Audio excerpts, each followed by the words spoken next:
Hi guys, welcome back today. I have an incredible guest. I have Kate here from Moody. If you haven't heard about Moody before, you are about to be obsessed. This is a brand that is going absolutely crazy online, in store. So thank you so much for being here, Kate. I'm thinking we start at the very beginning. I want to know how this all came about and how you got started. Amazing. Well, thank you for having me. So I started Moody back in 2022.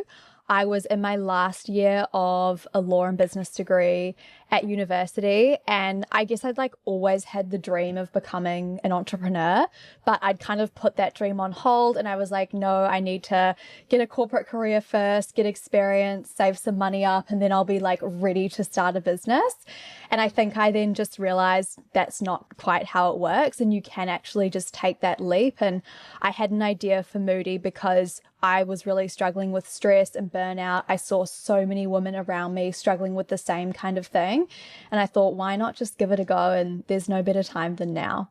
I love that thinking because I am speaking to people all the time, and so many people come to me and they're like, I want to do something, but I'm scared. I'm scared. I'm scared. And it is so cool to meet somebody that is just like, I'm just going to try it. If you try it, then it can really turn into something else. But if you don't try it, you just never know. You never Totally. know. You sort of created this product out of your own issues. Is this a product that you were sort of already knew about, or how did you do the product development? I guess it's something that I really wanted to take myself. So I was already researching different supplements, and I would buy these big jars of capsules that are the size of my thumb and try and wolf them down. And I just absolutely hated taking those products, and it wasn't enjoyable. It didn't stick. I couldn't get consistent with the routine. So I was really looking for something that was very effective on one hand, but on the other hand was also delicious and enjoyable and fun, because otherwise I just wasn't going to remember to take it. And I truly could not find anything out there that combined really good scientific efficacy with delicious flavor. And I feel like you've really pulled that fun personality all through the packaging and everything. I mean, you've got some cans here. Should we show some of them? Should we crack one open? Yes, I'm thirsty. But yeah, so cute. Love the packaging, love the colors.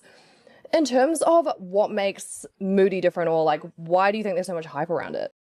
I think there's three things. I think first is the really good function. So people buy the products and they genuinely notice a positive difference in their life. I think you kind of can't fake that. You can have the best marketing in the world, but if the products don't do what you say they'll do, people just won't come back.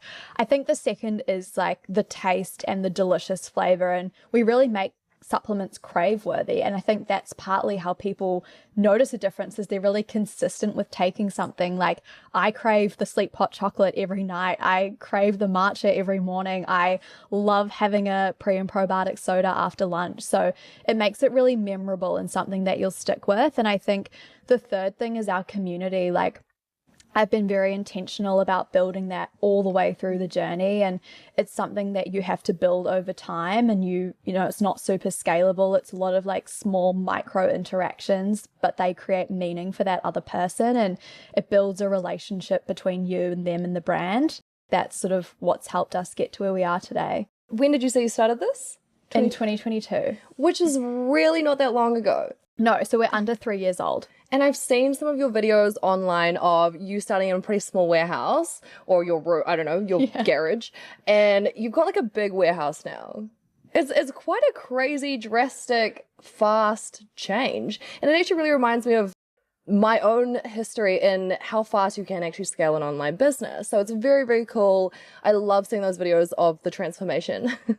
It's crazy. We grew 400% last year, 2000% the year before. I never raised any money. I've bootstrapped the brand to where it is today, just with that small initial investment of savings when I was a university student. And I think it's possible. You just have to, put the work in and work smart as well as hard. I do have a lot of people that they are trying to do all the things. Maybe they're not doing them right.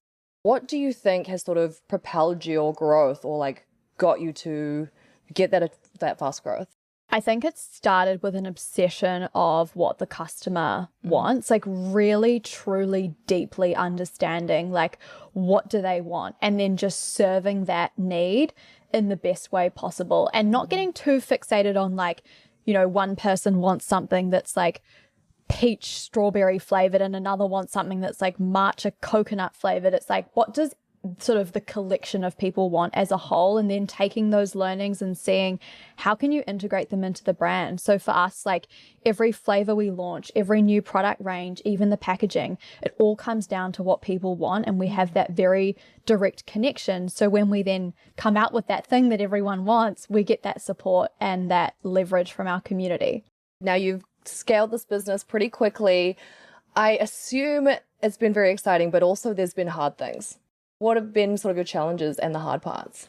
I think for me, like Moody is my first full-time job. So yes, it's been incredible to have a business grow that quickly, but I think the business can only grow as fast as you grow as a leader. And for me, going from sort of just like a single player, you know, leading the business without any team to having to be a manager and a leader, I think that's a really hard evolution to go on, especially when you're so young. You haven't necessarily been managed and understand what it looks like to be a good manager. So you're kind of just winging it. And I think that that's something I've had to invest a lot of time in, really understanding and upskilling, because the reality is you can't do it all by yourself when you get to the scale that we're at. So for me, that has been definitely an evolution. What does your role look like now, and who else is doing what? So I'm still very hands-on. I guess for me, I really play to my strengths. So that's a lot of like the content, customer, community side of the business. I have a co-founder and he does sort of the like marketing, finance, ops side. He calls it the non-fun things that I didn't want to do. That's basically what he leads.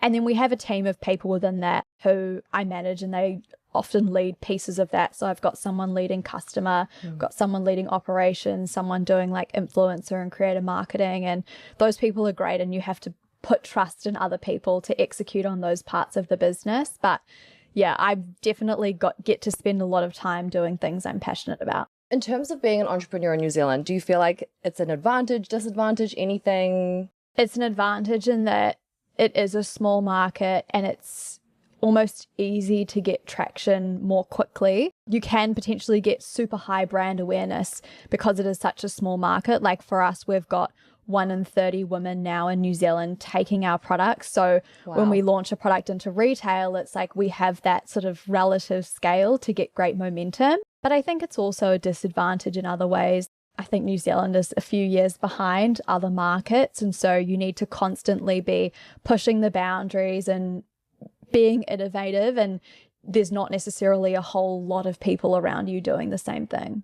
So right now you're very focused in New Zealand. Do you have many plans to go overseas? I'm sure you do. I'm sure it's somewhere in the pipeline. Definitely. So we already sell quite heavily into Australia. I think for us, the US is like the big long-term dream. I would love to be selling there, hopefully one day soon. You are already making waves. I mean, it's already so popular online, so popular in store. New products, you've got new stuff coming out. Yeah, well, I guess the soda that we just launched, so it's a canned pre and probiotic soda that's kind of taken the supermarkets by storm. It's been such an exciting journey, and it was a product that was based off our best-selling pre and probiotic powders, and all of our customers were like, we want something that's like even more convenient, on the go, delicious. So we came out with this product in January. We gave away 50,000 cans for free. What? Yes. And then everyone was drinking them and loving them and asking, or should I say demanding, to see them on the shelves of their local supermarkets. So we just launched into supermarkets 2 weeks ago, and that has been pretty wild. Okay, logistically, you need to explain. 50,000 cans of free. How did this all work? I know. Yes. Basically, we gave them away as free gifts with online orders during the month of January. So if people spent a certain amount, they could get up to 6 cans for free. So we were just mass sending cans out in the post. It was amazing. A lot of people got to try them and really liked them. There is a huge demand out there right now for gut health products. Me personally, like I developed a lactose intolerance, I feel like 2 years ago. So I'm 31, developed it in my late 20s. And at first I just accepted it. And now I'm kind of like, what if I can do some things to my stomach, take some supplements I don't know, all the things for gut health and try and not reverse it, but just manage it. And it's crazy like how many people struggle with some degree of gut health issues. And I think a lot of it's driven by the stress that we all encounter. And there's such a connection between like gut health and mental well-being and vice versa. And we all live in such a stressful world. I think it's only a direct response that so many people are having various forms of gut health issues. The amount of traction you're getting right now, what do you think, or where do you see this in the future? Like more products, more countries? Yeah, I think for us, scale looks like a number of different things. I think one is definitely product range expansion and really trying to understand like where is the white space that we can play in and continue to come out with things that are new and exciting and different. I think another is channel expansion. So currently only the canned pre and probiotic sodas are in retail, only in New Zealand. Like I'd love to expand that into Australia.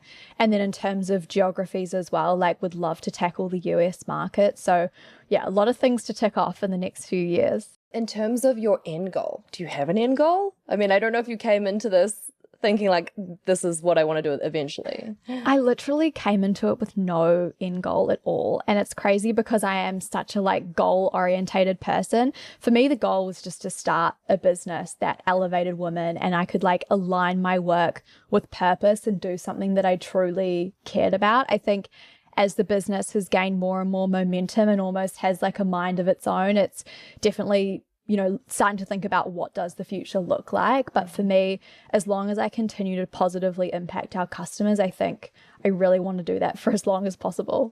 For you to get even in the mindset of feeling like you can start something like this, did you get any advice or was there anything that made you just have that confidence? I honestly love this question because I think the hardest part about getting started is that mindset shift. Like you can put one foot in front of the other and phone manufacturers and do the Googling and buy that first set of inventory. But I think actually getting to the mental place of being able to do that is really hard. And for me, that was the hardest part. Like I was such a risk averse person. I did my law degree as like a backup option because I was worried that maybe I wouldn't be like employable enough with just a business degree, which is ridiculous. It's like a 5-year degree. It's like a stupid backup option. Like there's other ways to spend 5 years. For me, I really dug deep and tried to think about, you know, what is the worst that can happen? And for me in that moment, it was, you know, I turned down my graduate role offers and I start a business and it fails and I go back and get another graduate job 2 years later. And yes, I'm behind my friends, but, you know, I gave something a go. And then, you know, what is the best that can happen? And for me, that was like, I get to do something I'm passionate about every day. I get to have learning opportunities that I could never have dreamt of having in my mid-20s.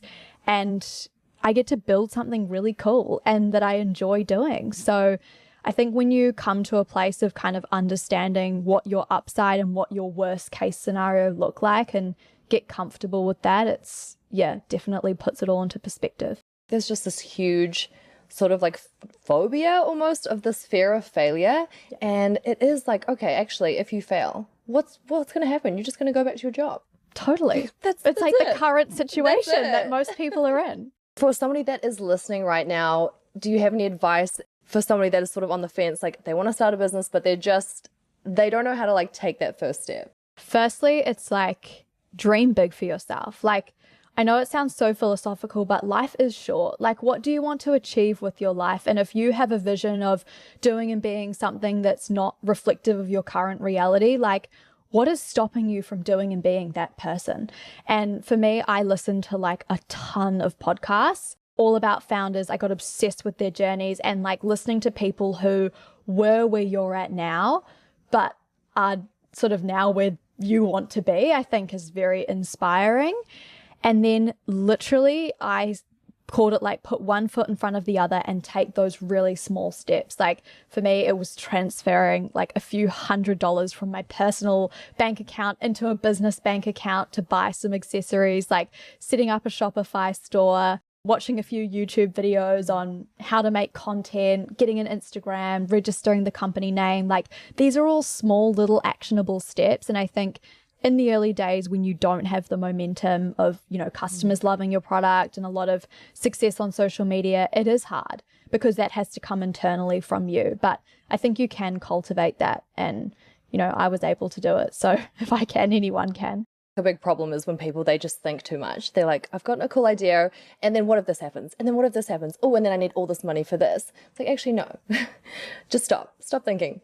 Just go register your business and set up a bank account and just set up your website. Just create a website, and that's fine. Just take it step by step. You don't need to like think about what's going to happen in 10 years, because you haven't even got to day one yet. Totally. Like, I think people overanalyze. It's like analysis paralysis. Like, just start, and it doesn't have to be perfect. And for us, everything changed since our first run of product. Like, we changed manufacturers, we changed packaging, we changed ingredients, our website changed, our marketing changed, we even changed the color of our logo. Like, everything was gold and it was beautiful, but you like couldn't read the text on the packaging.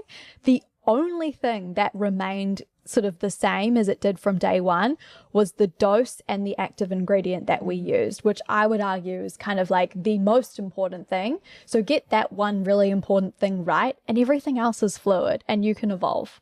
Totally. I love that word, evolution, like growth over time. Just start with something's still good, but you can't come up with perfect straight away. Not possible. What is your dream? Like, outside of business, where do you see yourself? Like, why are you doing all of this? My purpose in life has always been to elevate women. And I discovered that when I was at university. I'd started these not-for-profit mentoring programs to help women get into like traditionally male-dominated sectors. And I just loved it. It was like the first time for me that work didn't feel like work, and I wasn't even getting paid for it. So it was like, you know, I was volunteering to do this, and I would spend hours every week. I would deprioritize all my other commitments to like work on these projects. I just felt so passionate about them, and it kind of lit me on fire. And I guess it just made me want to pursue a career that I could do something related to that. I guess for me, Moody is like a vehicle in which I can help people to feel their best and elevate women. But you know, I always joke I would love to like become a philanthropist and just invest in women-owned businesses, donate to women charities, and just like really try and make the world a better place by elevating women. That's sort of also one of the goals that I had. Like, the reason I started was because I heard Sophia Amoruso, who is now like girl boss. Yes. She's like amazing, and she's just on this path of inspiring people, and it does have this like flow-on effect, because then someone else is inspired to do it, and then someone else. So it's so cool to see more and more women feeling like they can be in this space. Totally. And just showing what's possible. Like, for me, I started this business when I was super young. I had no business experience. I had no investment. I had no board, no advisors. I didn't have any of that stuff. And yet, you know, you can still build a successful company out of not much. Do you have any final words to share before we do our hot seat segment?